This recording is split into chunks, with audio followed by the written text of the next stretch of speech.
Joined in our Perth studio, a long way away, by Chris Bowen, the Shadow Treasurer. Welcome, Chris. Evening, Graham. Hello, Chris. Evening, Alan.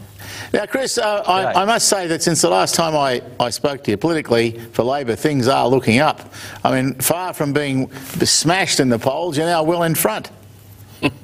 Well, there's a lot of white-hot anger out there about this budget, and the anger is driven by two things. One is the yawning gap between the government's pre-election rhetoric and their post-election reality.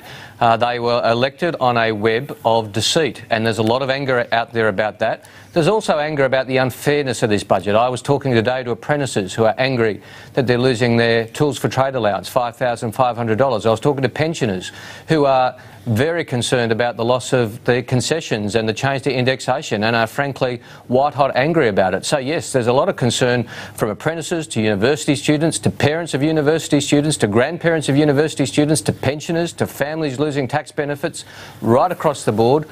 There is a lot of anger about this budget. Chris, I mean, the government has now welcome leadership speculation because it's a distraction about their budget. That tells you how bad the government realises they're going. Now, Chris, you've had that violin symphony, so please put the violin away. I just want to ask you simply, you ran up $190 billion in deficits, and all the forecasts were for another $160 billion. Every credible international commentator says that is unsustainable. You tell me how you are going to retire the mess that you created, because one day, inevitably, and you're a young man, you'll be there. Liberals won't be in government forever. That doesn't happen. So one day, if you stick around, it might be 5, 6, 3, 4, 8 years' time, you will be there. How, therefore, do you stop this rot? Well, Alan, what I'd say to you is, firstly, I don't agree and obviously accept the premise of your question, because a budget which has 3 AAA credit ratings from the 3 major ratings agencies, it's with a stable rating, one of only 8 countries in the world, is not in crisis. But what I would say to you is I completely not only accept, I've been saying it for a long time, that difficult decisions are needed to ensure the budget remains in good nick. Why is that the case? Because there's challenges on every budget around the world, caused by the ageing of the population, caused by the increase in medical costs, and in Australia's case, caused by the change in the economic activity after the global financial crisis. So Chris, global financial, come on. Now listen, you're talking about there's no crisis. Yet again, you can't face reality. There is no crisis. Hang on, there is no crisis. You were saying there was no global financial crisis, Alan. There was. I'm talking about now. The International Monetary Fund says our spending, that's the spending that Abbott has inherited, is the fastest growing of 17 like countries that have been surveyed. The World Bank says we are the most expensive jurisdiction in the G20. And 2/3 of that debt, which you ran up, is owned by foreign interests who are not particularly sympathetic to us. You still haven't explained how you will address the issue of national debt. Well, Alan, I mean, I'm happy to go through all those points, and you talk about that, answer that one. The reference that Joe Hockey makes to the spending growth. He's just plain wrong, and he's been caught out. And I'd invite you to look, and I'm happy to send it to you, the Senate estimates evidence last week showing that he's just been caught out on that. It's just plain wrong. That graph is 17 selected countries when there are a whole lot of other countries which would tell a very different story. Joe Hockey has been caught fiddling when it comes to listen, Chris, it's true. Alan, look at the Senate estimates here, and the Treasury running away from that analysis at 100 miles an hour. Chris, I'm not talking Alan Jones, Joe Hockey or anybody. I'm talking the independent parliamentary budget officer by the name of Phil Bowen. Namesake, obviously not related. With a surname like that, he must be a good bloke. Very intelligent, said the budget emergency is not concocted. We have a deficit running away faster than that of any other country in the developed world. How on earth... I'd invite you again to look at further what Mr Bowen said after that. But Alan, let's cut through this.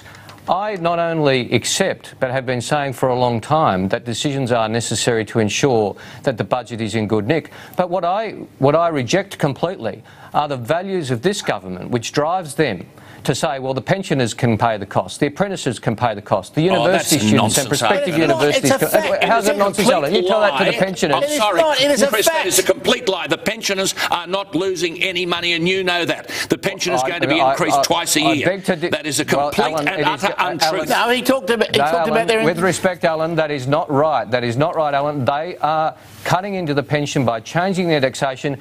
I met with pensioners today. I bet no Liberal ministers had the guts to meet with pensioners across the country and tell them, look, it's all right. We are going to increase your pension by a much lower rate. If this had been in place for the last 4 years, pensioners would be $1,500 a year worse off. If that's the case for the last 4 years, it'll be the case roughly for the next 4 years. Well, you that just is a tell cut, me, Alan. That is a cut. You just tell me how you are going to retire the debt that you have left this country in. You tell me that. You ran up $190 billion of it. The budget forecasts, and you presided over the final budget, another $160 billion. You just tell me, forget all the other nonsense you're going on with, how are you going to retire that debt? Because the Secretary-General of the OECD said today, and I repeat his words today, this is a sustainable and durable solution to deficits. He says Hockey has made a serious commitment to fixing up Australia's government finances. He said they are dealing very directly and decisively with the budget deficit. It's the right decision, but they got there the wrong way on the backs of people who don't have a dollar. You tell me how you are going to retire the debt that you've left this country in. Angel Gurria, the Secretary-General of the OECD, the same man who said Labor's economic management made Australia the Iron Man of the world when it came to the economy. So he's a good man. And I agree with returning the budget to surplus over time. I disagree with the values of this government, which tell them it's okay to write cheques to millionaires to have a baby of $50,000. Well, I wouldn't be doing the paid parental leave scheme for a start. I'm asking about him. Chris, we wouldn't be doing the paid parental leave scheme, Alan, for a start. $5.5 billion a year. Now, if the government thinks that this budget's an emergency and a crisis, well, why are they spending $5.5 billion a year on an extravagant, unfair and unaffordable paid parental leave scheme? That says more than the AAA credit rating about the state of this budget. If the government really thinks we're in budget crisis, why are they introducing this scheme, which is fundamentally unfair and which is enormously expensive? Well, it's not that's the first thing we wouldn't be doing. Okay, you know... Well, $5.5 billion a year, Alan. I regard that as pretty expensive in my book. Let's accept the validity of your figures, therefore. But you know, as a former Treasurer, what the issue is here. And this is the issue you're going to have to confront if one day you become Treasurer again. That 20 years ago, the number of people in the workforce paying for those over 65 was almost 6 to 1. In 20 years' time, it'll be 2.9 to 1. The obligation on government now is to try and keep people who are in the workforce to continue in the workforce. Abbott's view, right or wrong, is that we want women who have babies to come back into the workforce. We want to make it affordable for them to have the babies and return. We don't want them leaving. Now, someone's going to have to pay for this enormous cost of aged pensions and of the community getting elderly, and the paid parental leave scheme, rightly or wrongly, is predicated on that philosophy. Now, I'm just saying to you, how, therefore, do you pay down the track for this growing and burgeoning cost of welfare? Well, let me go through a few things here, Alan. What we would do is the sort of things we have done, like say to people, yes, the population's ageing, we all need to save more for the future, so A, we'll take superannuation from 9% to 12%, which takes pressure off the age pension. Don't worry about making people work the longest years in the world, and if Joe Hockey gets his way, that's exactly what we'd be doing. Rather, what we would say is, let's save for the future. Let's put away more through superannuation. Let's give low-income earners a break here. Low-income earners, before the Labor Party came to office, got zero in tax concessions for superannuation. Tony Abbott and Joe Hockey want to take it back to zero. We don't think that's fair. We think low-income earners should get a bit of help to save for the future. So they might not be on the full-age pension, they might be on the part-age pension, which is better for them. They have more flexibility, it's a better retirement, and it's better for the country because there's less call on the age pension. We'd do things like look at the fastest-growing areas of the budget. The private health insurance rebate was the single fastest-growing area of the budget. We looked at that and said, look, this is going to be tough, but this is not sustainable. We're going to have to make changes here. We're going to have to means test this. What did the Liberal Party do? Opposed it all the way. That saving That measure alone, which didn't look like we were going to get through the parliament for a long time, but eventually we did with no help from Joe Hockey, saves well over $20 billion over the next 10 years. They're the sorts of changes that we have introduced, and that's the sort of mindset that we would bring to office. We would say to people, look, tough decisions are necessary, but what we will always have at our heart of our decision making is fairness. We will look at people and say, well, look, pensioners have contributed and made this nation. Why should they receive the cuts to indexation? Why should they lose their concessions? So if they want to pop on the train to see their grandkids, or, as they often do, pop on the train to go and volunteer and help at a charity, why should they lose that? Chris, because this government's too mean to provide it. Chris, I can't believe that you could look down a camera to the electorate of this country and expect them to believe what you're saying when Labor haven't produced a budget since a surplus since 1989, when the last budget, you were a minister in the government under Swan, said the deficit would be $18 billion. That's what they said, Swan's last budget in May 2013. By the time of the election, it was a deficit of $30 billion. By the time Joe Hockey had to add up the sums in May this year, it's $49.9 billion. And you're seriously expecting people who are watching you now to believe that you know anything about economic management when Labor haven't produced a surplus since 1989, and Rudd and Gillard and Rudd provide deficits of accumulated over $300 billion. Now, it's not credible to say if a bloke has run slowly for most of his life that come tomorrow he's going to break the 4-minute mile. It doesn't work like that, Chris. Well, Alan, at the time of the next election, whenever that is, and if Tony Abbott wants to call it tomorrow, bring it on. If it's in 2 years' time, that's fine too. At the time of the next election, I am more than happy for Joe Hockey's record of doubling the budget deficit since he came to office, adding billions of dollars in new spending and changed economic parameters to be judged against our plans for the future. Against our plans, because we believe that returning to surplus is important. The best way to return to surplus is through economic growth, not cutting the CSIRO, not cutting innovation funding, not cutting research and development, which will see our economy grow more slowly, which are the most backward things our government has done for a long, long time. We want to see people employed through an innovative, research-intensive, science-intensive economy. The government is doing the very opposite through their deep cuts, not only to things like age pensions and apprenticeship support and making people pay much, much more for university education, which is a terribly dumb policy, Chris, which is a backward-looking policy, and which will see Australia go backwards. But hang on, look, the one thing that seems to me that militates against what you're saying is that you had savings that you were going to support in government, $5 billion, that you're now opposing in opposition. That is not a good look. You'd have to concede that. Well, there are some decisions that we took for savings which were dedicated to particular policy outcomes. So, for example, we happen to think that it's an important national priority that our schools be properly funded and fairly funded, that every child, no matter what school they go to, whether it be a poor school or a rich school, no matter what the wealth of a parent, that every child receives fair funding. And yes, we took some decisions to fund that. This government's walked away from it. So if they're walking away from the policy outcome, why should we then support the savings which was meant to fund the policy outcome, which they have trashed and crashed?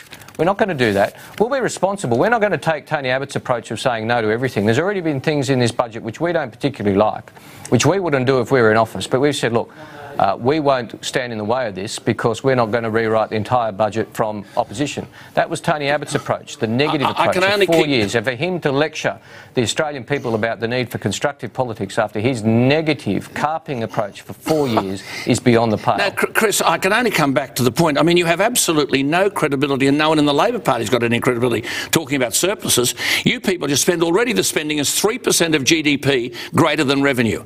3% of GDP equals $46 billion. You've got to find $46 billion. But coming back to education, okay, so you say... AAA credit rating, Alan. AAA credit rating. AAA credit rating. Yeah, just hang on. No, AAA credit ratings. So Spain had a AAA credit rating. Look where it's finished. Well, you were just saying international organisations, Alan, and what they say is important. There's some international agencies which give Australia AAA credit ratings. When we came to office, 16 countries had 3 AAA credit ratings, and we weren't one of them. When we left office, 8 countries had them, and Australia was one of them. We are talking about the dangers down the track. Spain had a AAA credit rating in 2007. They went nuts like you mob went nuts, spending money they didn't have, and now they're a basket case. But could I come back to education? Because you just said... Just a minute. Woo. Really? You cannot compare Australia to Spain. Give me a break. I mean, even you. No matter how much you want to criticise Labor, you can't say that. That's a joke. That's a joke. Spain was, in 2007, to use Chris's lingo, a AAA credit rating country. They went nuts on spending and on renewable energy targets. They believed that renewable energy would get them out of every problem and that Australia energy needs. Never lost the AAA. So you can't compare.